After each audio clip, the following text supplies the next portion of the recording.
안녕하십니까. SEBS 뉴스의 박승현입니다. 첫 번째 소식입니다. 교사가 되길 희망하는 학우분들 많을 텐데요. 이런 학우들을 위해 사범대학에서 예비교사들의 수업 능력 향상을 위한 교수법 교실 워크숍을 개최했습니다. 자세한 내용 백연재 기자가 전합니다. 지난 7일 목요일 수정관 205호에서 예비교사들의 즐거운 교수법 교실 워크숍이 개최됐습니다. 이번 워크숍은 2주에 걸쳐 4번으로 진행되는데요.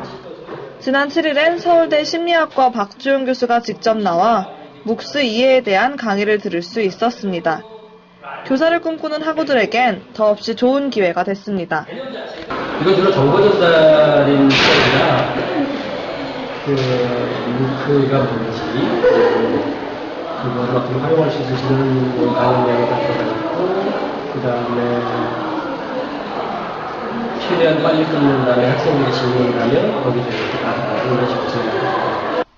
다음 소식입니다. 무역의 실상에 대해 생생한 정보를 알려주기 위한 무역실무 첫걸음 특강이 지난 6일 수요일에 실시됐습니다. 보도에 박재영 기자입니다. 지난 6일 수요일 수정관 409호에서 무역실무 첫걸음 특강이 개최됐습니다. 이번 특강은 한국무역협회 무역아카데미 이기찬 교수의 강의로 이뤄졌는데요.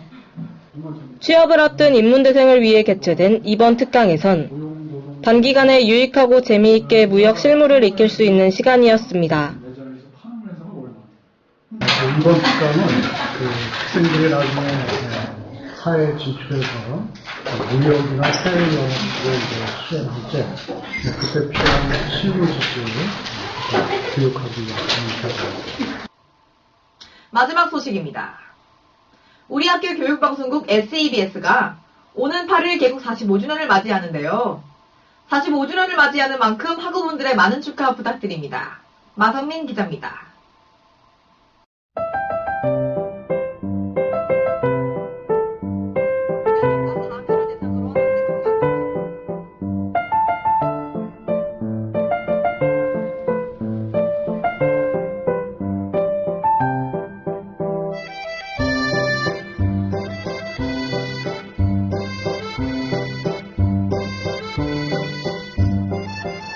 안녕하세요. 저는 현재 방송국장 하고 있는 권기범 교수입니다.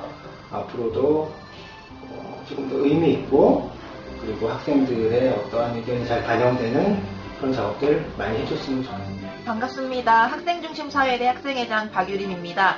성신여대 교육방송국의 개국 45주년을 축하드립니다. 와! 방송 잘 보고 있었고 앞으로도 좋은 방송 잘 부탁드리겠습니다.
안녕하십니까. 금주의 취업 소식의 백연대입니다.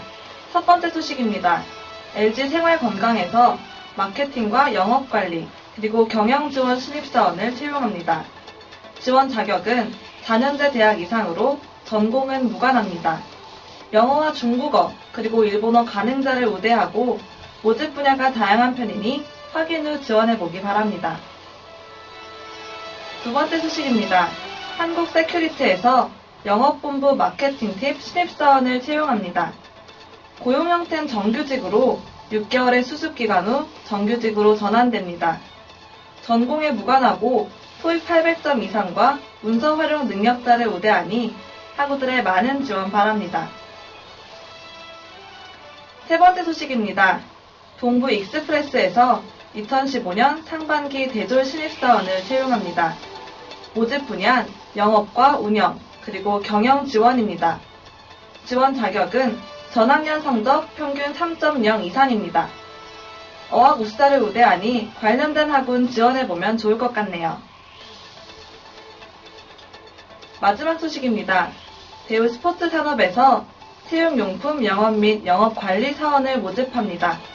모집 부분은 일반 법인 경영과 영업관리로 채용 시 제품 컨설팅 및 판매와 영업계획 수립 등의 일을 하게 됩니다. 금천구 인근 거주자를 우대하니 해당 학군 지원해보기 바랍니다. 이상으로 5월 셋째 주 금주의 취업 소식 VJ 백연지였습니다.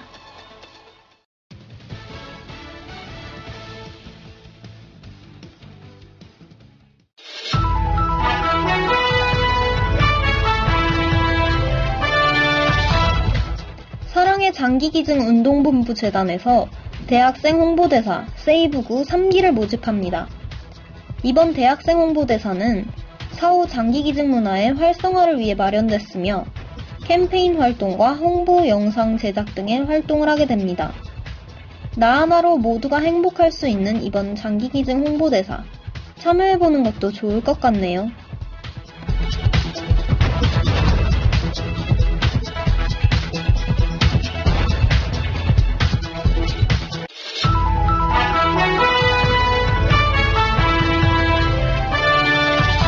모두투어에서 전국의 관광학과 학생들을 대상으로 투어 디자이너 3기를 모집합니다.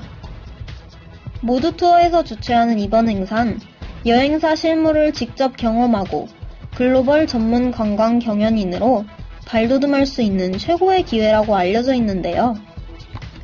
여행도 하고 경험도 할 수 있는 이번 기회를 절대 놓치지 말기 바랍니다.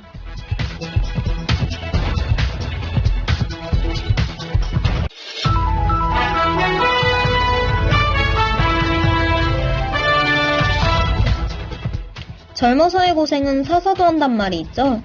미래의 주역인 젊은 대학생들이 동북아 시대를 이끌어 나갈 21세기 청년 리더로 성장하는 데 도움을 주고자 교보생명에서 2015년도 대학생 동북아 대장정 단원을 모집합니다.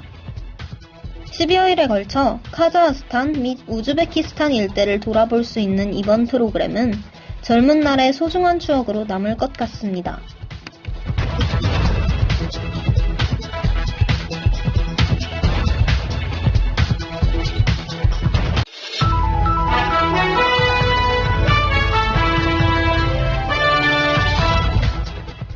봉사도 하고 해외도 다녀올 수 있는 인기 만점 해외봉사 프로그램 중 이번에 소개할 프로그램은 KTNG 주최 캄보디아 희망특파원 4기입니다.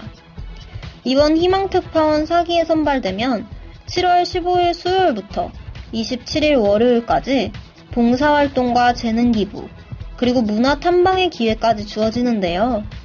관심 있는 학우들은 KTNG 페이스북 홈페이지를 참고하기 바랍니다.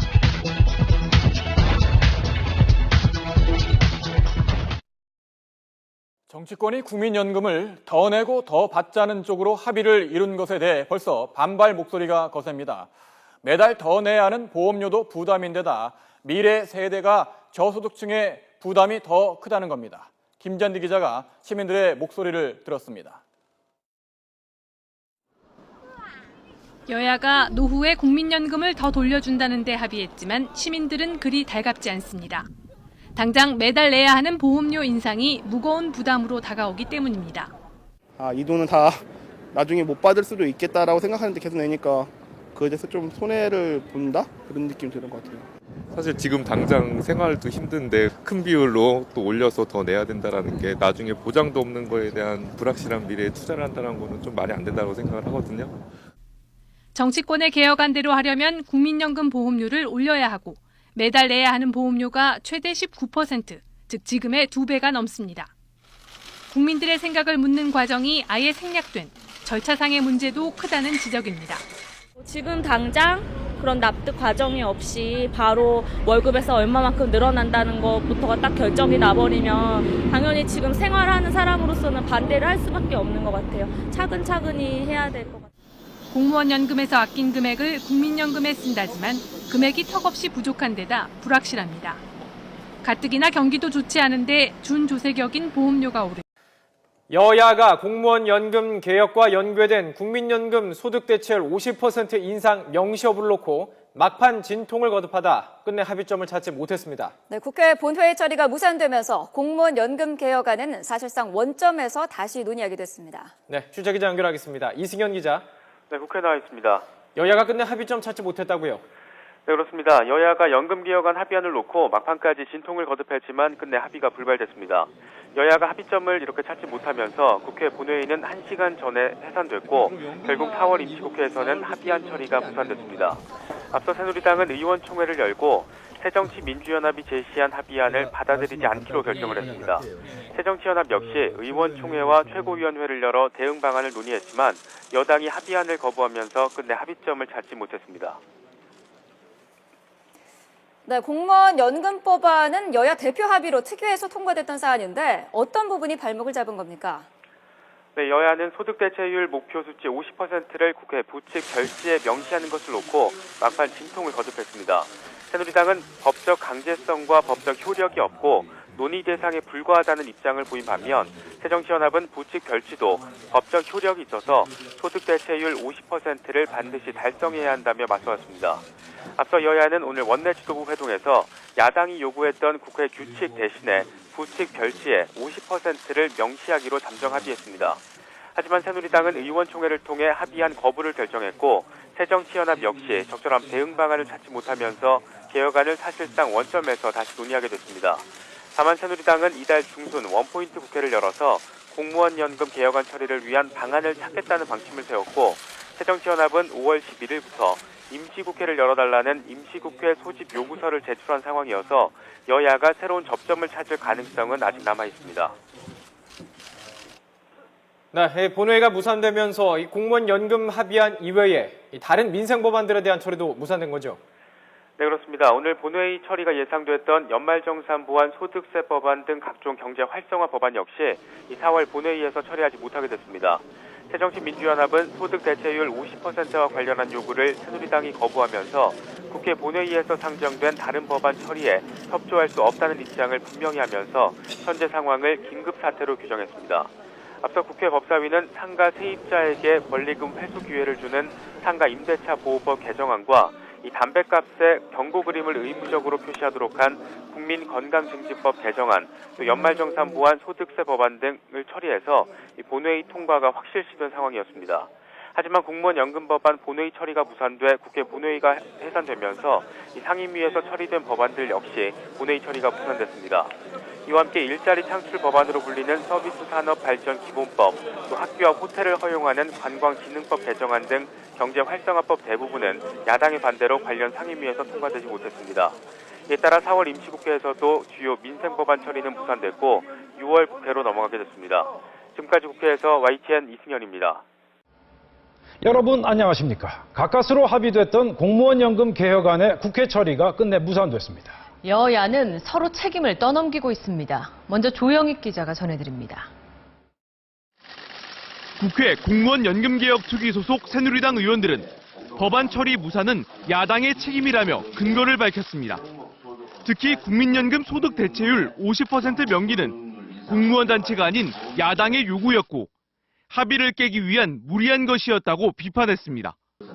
그러면서 국회의원 60% 이상 동의를 얻어야 쟁점 법안 처리가 가능한 국회 선진화법을 앞세워 야당이 또 국정 발목 잡기를 하고 있다고 지적했습니다. 집권 야당이라는 말이 드디어 등장했습니다. 국회 야당 결재법이라고 오히려 이름을 붙이는 게 정확하다고 봅니다. 야당의 동의 없이는 하나도 되지 않지 않습니까? 새정치민주연합은 정부와 여당이 사회적 대타협을 깼다고 주장했습니다. 박근혜 대통령과 김무성 대표 이런 상황을 초래한 데 대해서 국민들께 사과해야 합니다.